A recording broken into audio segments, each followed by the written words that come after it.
In this video, we're going to look at how to graph sine and cosine functions and apply some transformations on them.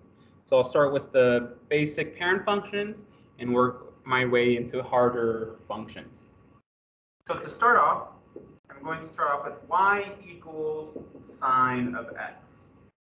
Now we know that this sine wave looks like that. And in a typical period, it has a period of 2 pi. This is pi. This right here would be pi over 2. And this right here would be 3 pi over 2. And this you should have down. You can always refer to your unit circle. But that's a typical sine wave. And I guess to be more precise, it goes from -1 to 1. It'll always bounce that up and down. Now that's sine of x. So let's say instead of sine x, we have y equals 2 sine x. Well, if you remember that leading coefficient, that a value is now 2, so that'll stretch it out. That controls how stretched it is.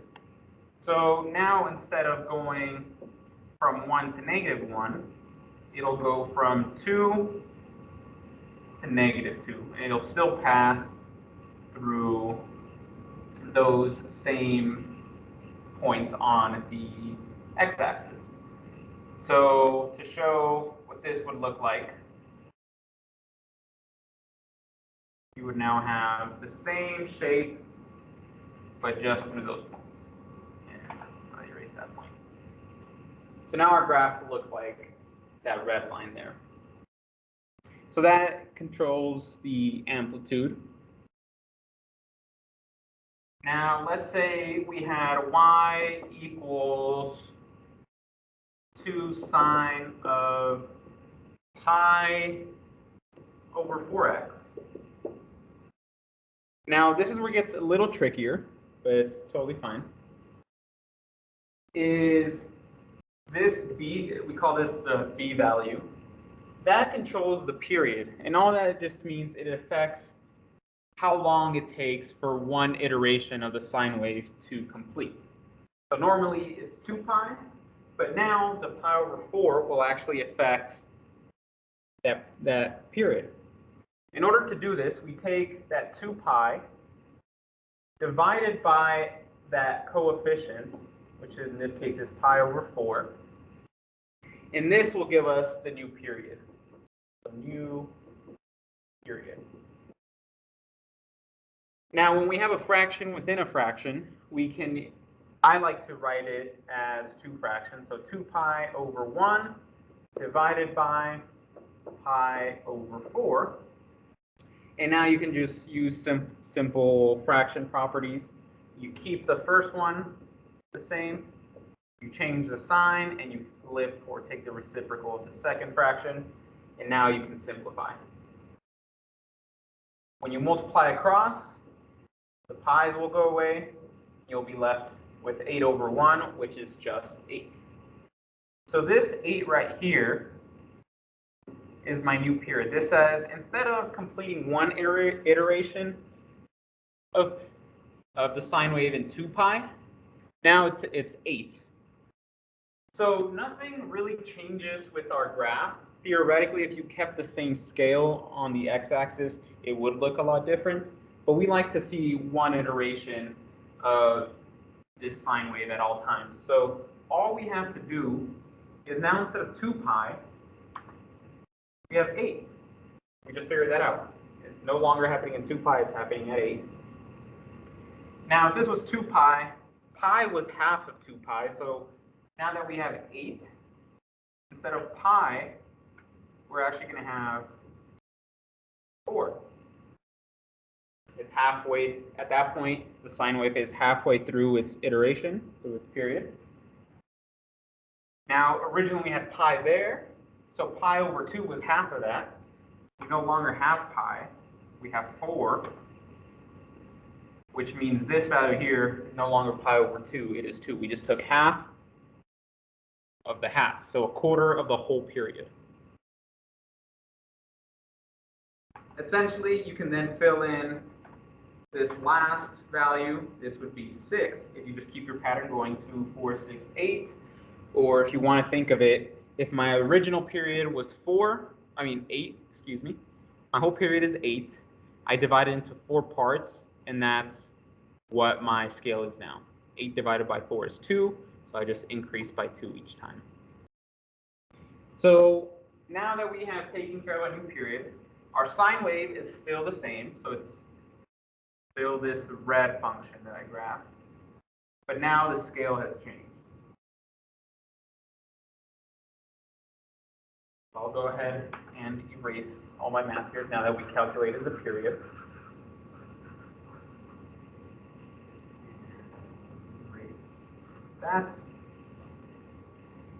Now the final thing, let's say we have it's called the D value. So I'm going to go ahead and erase this. You can always refer back to it in the video. And I'm just going to redraw this so I don't have so many lines. So again, we have y equals 2 sine of pi over 4x.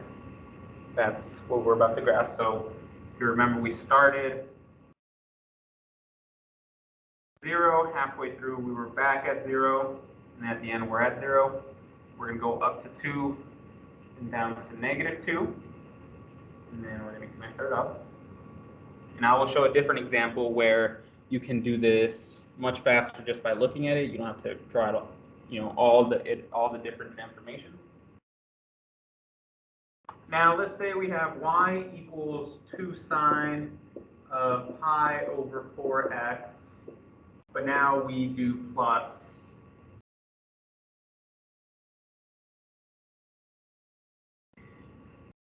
Now all that does is shifts it up, or if it was negative, it would shift it down. So if the best way to think about this is to think of it using the midline. And the midline is just this blue line that I am drawing here, where y equals 0. That's the middle of our sine wave. So since we now moved everything up, I'm going to change my midline to y equals 2. So now this is the middle of my graph. And now I can draw the rest of the curve accordingly. So if you notice on this sine wave, at 0, 4, and 8, we touch our midline. So we know at 0, 4, and 8, we touch our midline. I'm going to run out of room here, but just to demonstrate, I will make my scale very small up here. It's going to look ridiculous, but hopefully it gets the message across. Now, from that midline, and actually I don't even need these values down here. From that midline, notice how we went up to, and then from this point we went down to. I'm going to do the exact same thing for my midline. I'm going to go up to, and I am going to go down to. So to this point down here. So again, it's going to look ridiculous. Sorry, down to would be here. So with that transformation, we have shifted up, and that is our sine wave with that transformation. So hopefully this gets the message across. I know there's a lot of colors on there, but in the next example, we'll see how to apply this all together and graph these transformations using that midline without having to graph everything. So in this example, I will show you how to graph a sine wave in one go without having to do all your transformations. Let me show you what I mean by this. So let's say I have y equals -4 sine of pi x plus 1. I just came up with that. We'll see how it goes. The first thing you should do is if you ever have that +1, or if there's nothing there, always start with your midline. In this case, my midline is at y equals 1. So if I label this 1, I know that the middle of my graph, that midline, is going to be there at y equals 1. Next, I'm going to worry about the amplitude, which is that first coefficient, that -4. So let me just continue adding the scale here. 0, -1, -2, -3, and -4. So we know the 4 is going to stretch it. So it's going to go up 4 and down 4. But that negative is actually going to flip our graph. So normally our sine wave looks like this. Now it's going to flip, and it's going to do the opposite. It's going to go down instead of up. So that's what we're going to do. I'm going to use blue here. I still know that we're going to start at our midline, right? Our sine wave always starts at our midline. And just so we're clear, I will draw this onto the side here. Our sine wave looks like this. We have 0, so you can't see that. 0, this is pi, this is 2 pi, 3 pi over 2, and pi over 2. You can always draw this and reference it. So the next thing is I'm going to go down 4 for my next point. Now, before I start drawing my points, I should figure out what my scale is going to be. Notice we have a pi here, which means we're no longer doing a full iteration in 2 pi. We're going to do something else. 2 pi over pi. Remember, that's how we calculate our period, which is just pi. So this is our new period. I'm going to go in and label everything. So this is now pi instead of 2 pi. After that is pi over 2. After that is pi over 4. And this is 3 pi over 4. So that's my period. Now I can go in and graph the points. I know from my starting value, I'm going to go down 4 to my next point, or that's going to be my range. So 1, 2, 3, 4. I'll be here. Halfway through the graph, we're back at our midline, so I'm going to go here. For the next value, we're going to go up 4, so 1, 2, 3, 4, we're going to be up here. And finally, for 2 pi, or in this case pi, the end of our iteration, we're going to be back at our midline. Now connect the dots, and we have just graphed our sine wave without having to graph this multiple times. Notice how our scale has changed. We have accounted for the shift up and the amplitude.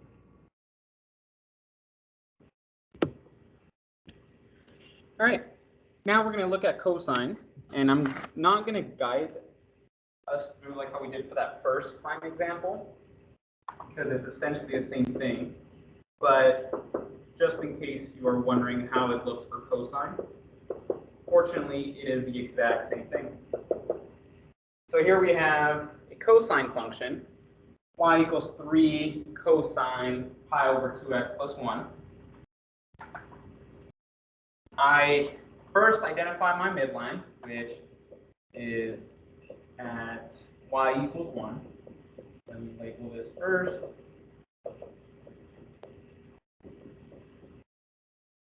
So my midline is at y equals 1, because that's what that number tells me. I then identify my period. So again, divide 2 pi by that b coefficient, which in this case is pi over 2.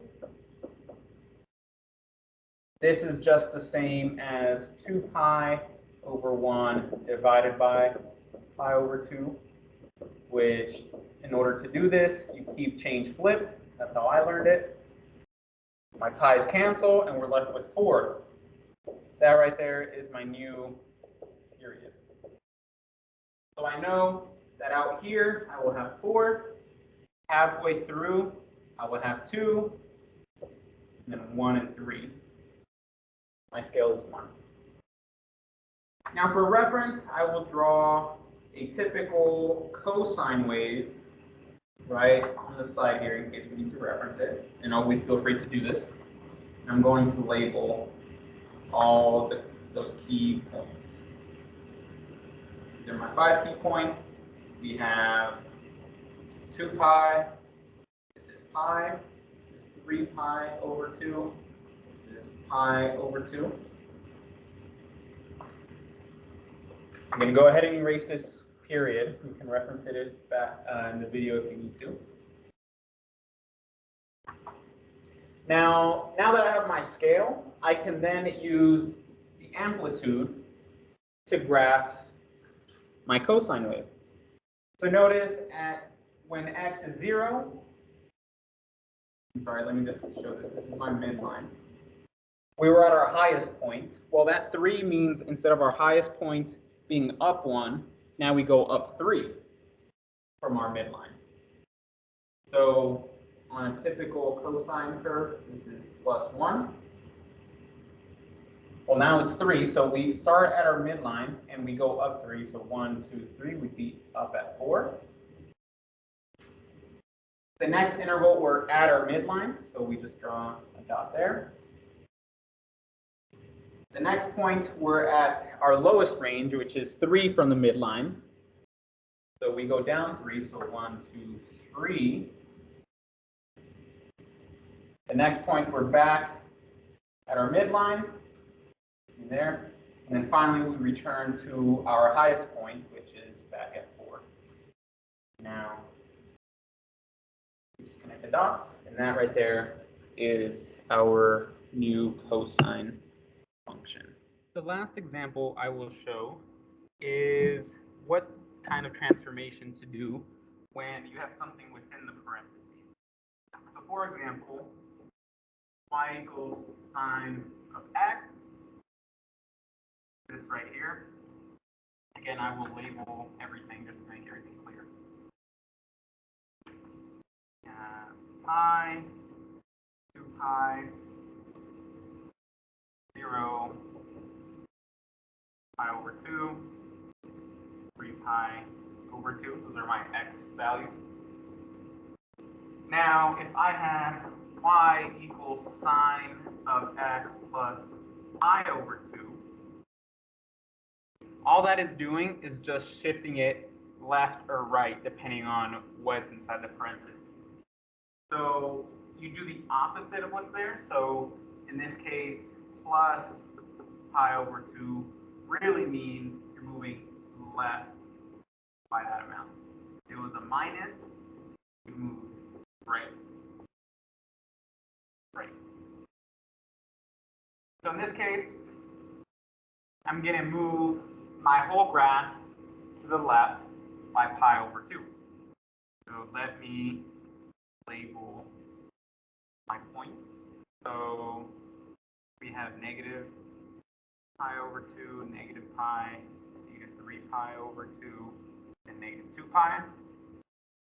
So now essentially all my points just get shifted to the left by pi over 2. So this point now gets moved here. This point now gets moved here. This point now gets moved here. Again, this is all by pi over 2. This point moves here. And finally, this point moves here. So I will draw this in black. Now I just connect my point. And we have now moved this graph to the left by pi over 2. So just apply this with all your other transformations. You have like a amplitude, if your midline changes, all that.